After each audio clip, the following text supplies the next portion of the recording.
সকলোবিলাক জুবিন দাই কৈ আছে শ্মশানৰ কাষত এইখন আছিলে ইয়ালৈ মানুহ দুৰ্গন্ধ নাই জুবিন দাই আজি ফুলনি কৰি দিলে বিস্তাৰিত একো কৰা নাই জুবিন দাই ফুলনি কৰিছে শিৱসাগৰত মিষ্টাৰ বিটু দাদাই গঢ়িলে প্ৰথমখন জুবিন নগৰ আৰু 18টা ঘৰেৰে সাজিলে এখন গাঁও আচলতে এই যিখন গাঁও সাজিলে বা বানপীড়িত লোকসকলক ঘৰ সাজি দি যি সহায় কৰিলে বা তেখেতসকলৰ লগত থাকি বানপীড়িত ৰাইজৰ লগত থাকি যিদৰে সহায় কৰিলে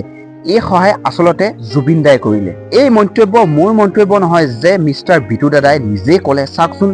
জুবিন দা যে আমাৰ মাজত এতিয়াও আছে তেখেতে কেনেদৰে যে সহায় কৰি আছে আপোনালোকে শুনিলে আচৰিত হ'ব ভিডিঅ'টোত চাওক যে মিষ্টাৰ বিটু দাদাই আগৰ পৰা গুৰি লৈ সকলো কথা দাঙি ধৰিছে যে আচলতে বানপীড়িত ৰাইজৰ মাজত থাকি যিদৰে বানপীড়িত ৰাইজক সহায় কৰিলে এখন গাঁৱলৈ পৰিণত কৰিলে 18টা ঘৰ সাজি আচলতে এই কাম যে জুবিন দাই কৰিছে তো আপোনালোকে শুনিলে আচৰিত হ'ব এই কাম মিষ্টাৰ বিটু দাদাই কৰা নাই জুবিন দাই কৰিছে তো আহক আমি মিষ্টাৰ বিটু দাৰ কথাখিনি শুনো যে জুবিন দাই ৰাইজৰ মাজত থাকি কেনেদৰে ৰাইজক সহায় কৰিলে মিষ্টাৰ বিটু দাৰ কথাখিনি আমি শুনো চব জুবিন দাই কৰি আছে সকলোবিলাক জুবিন দাই কৈ আছে শ্মশানৰ কাষত এইখন আছিলে ইয়ালৈ মানুহ দুৰ্গন্ধ নাই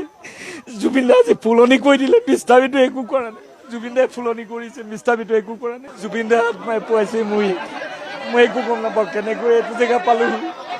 কেনেকৈ ইমান প্ৰতিকূল বতৰ নিছে এখন গাঁও হৈ গ'ল একমাত্ৰ জুবিন দাৰ আত্মাই যেন প্ৰতিটো পোৱা যে অনুভৱ হৈছে জুবিন দা আজি নথকাৰ পিছতো মোৰ লগত আছে মই বিশ্বাস নকৰিব মই যিদিনাখন ঘৰৰ পৰা ওলাইছিলোঁ সেইদিনাখন মই যোৰহাট ৰৰৈত এখন ঘৰ বনাবলৈ আহিছিলোঁ ফোন কৰিছে ঠিকে আছে ঘৰ কিন্তু আহি পাইছোঁ ৰাতিপুৱা 8টা বজাত গোটেই ঘৰখন বানপানী হৈ আছে তাৰপিছত মই ডাইৰেক্ট আহিলোঁ জাজিৰ লেফেৰা গাঁৱত তাত এগৰাকী মানুহ সহায় কৰিবলৈ আহিলোঁ তাৰপিছত তাৰপৰা টিংপাত কিনিবলৈ আহি পেলাই আমগুৰি পালোঁ আমগুৰিত এটা বেটেৰী ৰিক্সা চলোৱা ল'ৰা তাৰ নাম শুভজিত বুলি কয় মোক যেতিয়া লগ পাই পেলাই সি মোৰ লগত লগালগ ঘূৰি দিলে টিংপাত কিনিলে টিংপাত কিনোতে সি মোক এই গাঁওখনৰ কথা ক'লে আপোনালোকে কমিউনিকেশ্যনটো চাওক কেনেদৰে আনি এই গাঁওখন পাই যেতিয়া আহিছোঁ বানবিধ্বস্ত এটা অঞ্চল তেতিয়া কোনো ধৰণৰ ইয়াত ভিডিঅ' ভাইৰেল হোৱা নাছিলে একোৱেই হোৱা নাছিলে মানুহখিনি তথাপিতো তম্বু তলত আছিলে এনেকুৱা দুখ লাগিছিলে প্ৰেগনেণ্ট মহিলা কিবা কিবি মুখৰ পৰা অট'মেটিক ওলাই গ'ল যে 5 দিনৰ ভোটাগৰ বনাই দিম কেনেকৈ ওলাই গ'ল মই তাকো নাজানো তাৰপিছতে চিন্তা কৰিছোঁ কেনেকৈ বনাম হাতত কেইটামান মূলধন লৈ আহিছিলোঁ যে মই বনাম আকৌ ঘৰলৈ গুচি গ'লোঁ পইচা আনিবলৈ যেনে হ'লেও 3-4 লাখ টকা লাগিব ইয়াত মোৰ মতে গুচি গ'লোঁ তাৰপিছত সেইদিনাখন দিয়া ভিডিঅ'টো ইমানেই ভাইৰেল হৈ গ'ল সেই 3-4 লাখ টকা মোৰ তেনেকৈ থাকি গ'ল মানুহে কিমান বস্তু দিলে টিংপাত দিলে বিচনা চব এভৰিথিং দি দিলে এইবোৰ চব জুবিন দাই কৰি আছে সকলোবিলাক জুবিন দাই কৰি আছে শ্মশানৰ কাষত এইখন আছিলে ইয়ালৈ মানুহ দুৰ্গন্ধ নাই জুবিন দাই আজি ফুলনি কৰি দিলে বিস্তাৰিত একো কৰা নাই জুবিন দাই ফুলনি কৰিছে বিস্তাৰিত একো কৰা নাই আজি সেইখন গাঁৱলৈ মানুহখিনিয়ে ক'ব সুধিলে ক'ব যে কেৱল দেৱী উঠাবলৈ আহে ইয়াত আৰু ইয়াত শ্মশানত মানুহ জ্বলাবলৈ আহে আজি হাজাৰ হাজাৰ মানুহ কত ভিআইপি মানুহ আহিছে কিমানটা ডাঙৰ কথা হৈছে জুবিন দাই এই অকল মানুহকে যি অকল এনেদৰে মানুহৰ লগত নাথাকে ডাষ্টবিনতো জীয়াই থাকে ফুলৰ দৰে সজাবলৈ চায় মই মাত্ৰ এটা নিমিত্তৰে মই কৰিয়ে গৈছোঁ এটা জাষ্ট গোটেই পৰিচালনা জুবিন দাই মোক কৰি আছে গোটেই পৰিচালনা এইটো জেড কৰি আছে